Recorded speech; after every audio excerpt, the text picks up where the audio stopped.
நல்லா எழுதுறடா. Hi, good morning. Hello Satish, good morning. நேத்து ரொம்ப நல்லா பாடுனீங்க, கங்க்ராட்ஸ். பாராட்டுக்கள் யாக்கா அல்லது எழுதுன வேணுக்கா?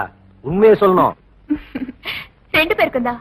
அழகான கவிதை, அத பாடின விதம் அதை விட பிரபாதம். அதான பார்த்தேன்.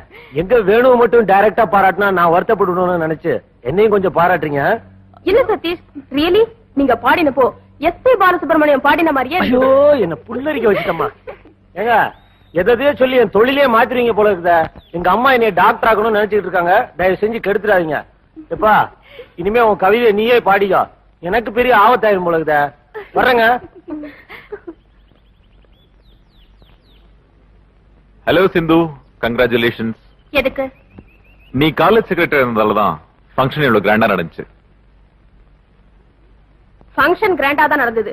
ஆனா நீதான் வீணா கலாட்டா பண்ணி அந்த அட்மாஸ்பியரே கெடுத்துட்ட. ஆமா ராஜு, நீங்க செஞ்சது கொஞ்சம் கூட சரியில்லை. நம்ம காலேஜ் மதிச்சு அவ்வளவு பெரிய மனுஷங்களா வந்திருக்கும் போது நீங்க கொஞ்சம் கூட நாகரிகம் இல்லாம நடந்துக்கிட்டீங்க. நம்ம காலேஜ் பத்தி அவங்க என்ன நினைப்பாங்க? சாரி சிந்து, எனக்கு இந்த கவிதைனால பிடிக்கிறது இல்ல. கவிதையவா இல்ல அதை எழுதின வேணுமையா? சிந்து, நான் ஒரு உண்மையை சொல்லட்டுமா? நீ ஒரு வார்த்தை சொல்லியிருந்தா நான் என் வாயே திறந்திருக்க மாட்டேன்.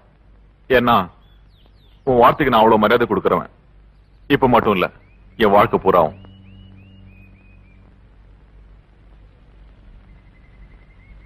கொஞ்சம் வழி விடுறியா?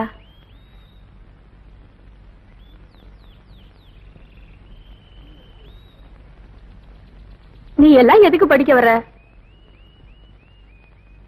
நான் படிக்க வர்றேன்.